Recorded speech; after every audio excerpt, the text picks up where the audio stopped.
जय तु भारतम जय तु संस्कृतम। आप देख रहे हैं आशा सुमन स्टडी चैनल। और स्टूडेंट्स में आप लोगों को बता दूं कि आज आप लोगों को संस्कृत भाषा में संख्या ज्ञान बताया जाएगा। जो संख्याएं होती हैं उसका लिंग परिवर्तन किस हिसाब से होता है, कैसे होता है।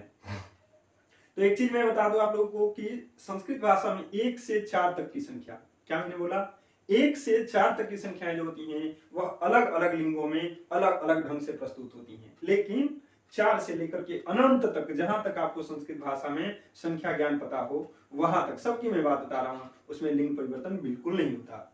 अर्थात लिंग परिवर्तन के आधार पर 4 ही संख्याएं होती हैं और वह क्रमशः होती हैं 1 2 3 4। तो सबसे पहले हम इन 4 संख्याओं को जानेंगे कि इनको लिंग के अनुसार कैसे परिवर्तित करेंगे और उसके बाद से 5 से लेकर के 20 तक की संख्याओं का हम संपूर्ण ज्ञान प्राप्त करेंगे संस्कृत भाषा में। यह मेरा दावा है। ठीक है स्टूडेंट्स, तो बने रहिए मेरे साथ। चलिए आते हैं विषय वस्तु पर। यह है संख्या ज्ञान। देखिएगा, सबसे पहले जानेंगे हम लोग स्टूडेंट्स, लिखेंगे हम लोग यहाँ पर हिंदी और यहाँ पर लिखेंगे संस्कृत। दो पार्ट में हमने कर लिया। इसके बाद क्या करेंगे, इसको अलग अलग भागों में बांट देंगे, फिर ऐसे कर लेंगे करेंगे। जैसे एक को स्टूडेंट्स पुलिंग में कहते हैं एक। इसी की बात करेंगे हम लोग स्त्रीलिंग में, शब्द बदल जाता है, यहां पर हमारा एका हो जाता है। नपुंसक लिंग की बात करेंगे तो ये एकम होता है। दो की बात करें स्टूडेंट्स तो यह दो होता है। स्त्रीलिंग में आएंगे तो द्वे होता है।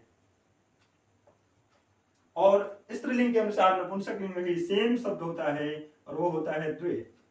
देख रहे हैं, एक एका एकम, दो द्वे द्वे। तीन की बारी है, तीन को देखते हैं। तीन को पुल्लिंग में कहते हैं स्टूडेंट्स त्रय, स्त्रीलिंग में कहेंगे तीसरा और नपुंसक लिंग में कहते हैं त्रीणी। चार को कहते हैं पुल्लिंग में चत्वारः, स्त्रीलिंग में कहेंगे चतस्रः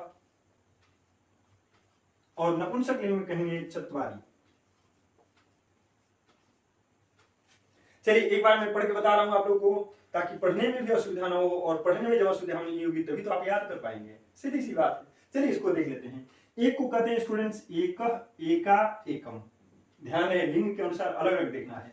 पुल्लिंग में कहते हैं एका, स्त्रीलिंग में कहते हैं एका, नपुंसक लिंग में कहते हैं एकम।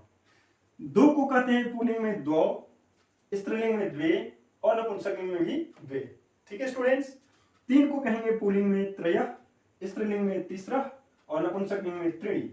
चार को कहेंगे पुल्लिंग में चत्वारः, स्त्रीलिंग में चतस्रः और नपुंसक लिंग में चत्वारी। बातें आ रही समझ में।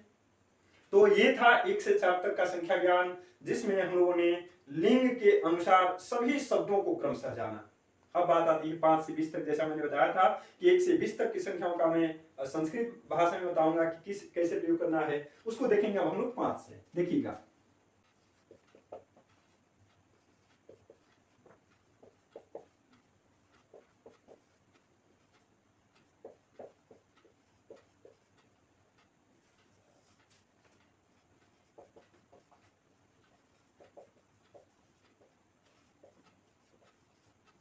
चलिए इस लाइन में हम लोग 5 से 13 तक सीखेंगे। 5 को कहते हैं स्टूडेंट्स पंच। कुछ लोग जल्दी जल्दी पंच भी पढ़ देते हैं। पंच नहीं स्टूडेंट्स, ये है पंच। पंच पंच यदि आप कहते हैं मतलब च में हलंत, इसमें हलंत तो है नहीं, इसलिए इसको क्या पढ़ेंगे, पंच। 6 को कहेंगे स्टूडेंट्स सट या सड। अब हमारे बच्चे कुछ दिग्भ्रमित हो जाते हैं, उनको लगता है यह सट और सट दो शब्द आपने लिखवा दिया, इसका मतलब है एक पुल्लिंग में आएगा एक स्त्रीलिंग। नहीं स्टूडेंट्स, बिल्कुल नहीं। आपको मैं बता दूं कि यह आपके लिए अपॉर्चुनिटी लाता है, यह आपके लिए सौभाग्य लेकर के आता है। मान लिया आप कोई ऐसा वाक्य बना रहे हैं जिसमें छ दिया गया है और आप सट भूल गए, अब क्या होगा। तो उस स्थिति में यदि आपको सट याद है तो वह चाहे वाक्य स्त्रीलिंग का हो, पुल्लिंग का हो या नपुंसक लिंग का हो, तीनों लिंगों के वाक्यों में आप इसका प्रयोग कर सकते हैं।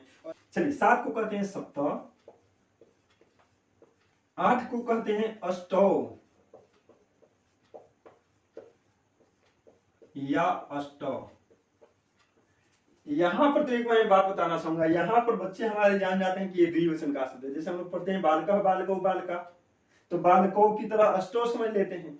यहाँ पर भी भ्रम में पड़ जाते हैं आप लोग, बिल्कुल भ्रम में नहीं पड़ना है। अष्ट का ही दूसरा रूप है अष्टौ, और सीधी सी बात है जब ये 8 है तो ये वाला द्विवचन में कैसे आएगा, ये तो बहुवचन का है ना, ये बहुवचन में ही कभी भी रहेगा, और अष्ट के जगह पर आप अष्टौ का भी प्रयोग कर सकते हैं।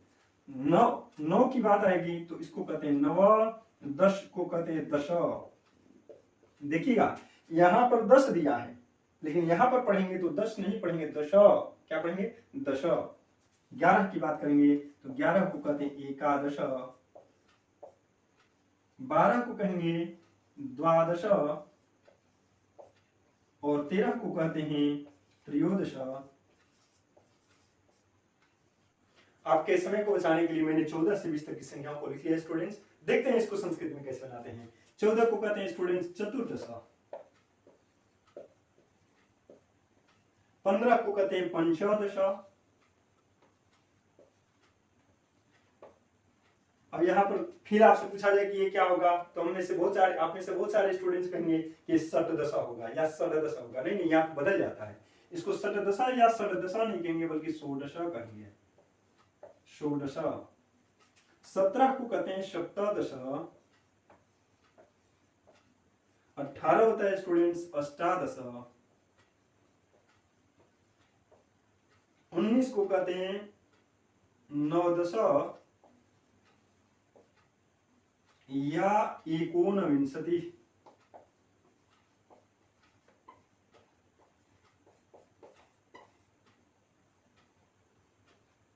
यहां पर एक आपका भ्रम में दूर करना चाहूंगा, उनका अर्थ होता है संस्कृत भाषा में कम।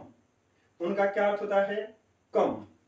अब एक ऊनविंशति, 3 शब्द मिले हुए हैं इसमें, यदि आप ध्यान से देखेंगे तो एक ऊनविंशति यानी एक कम 20 से, ठीक है, एक कम 20 से, तो 20 से एक कम क्या होता है बताइए, 19।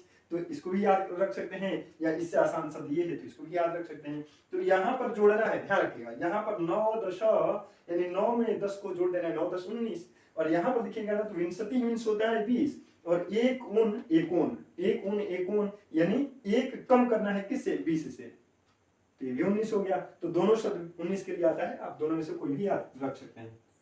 और 20 को कहते हैं स्टूडेंट्स विंशति।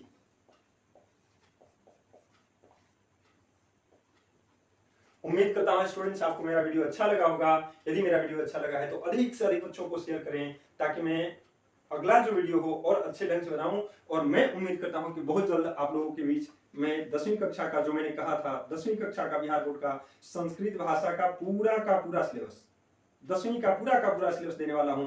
तो जितना जल्दी हो सके आप अपने दोस्तों के साथ शेयर करें, अधिक से अधिक शेयर करें, ताकि सबको इसका लाभ मिले और सभी लोग समयानुसार अपना पठन पाठन कार्य कर सकें, अपने पठन पाठन का शुभारंभ कर सकें।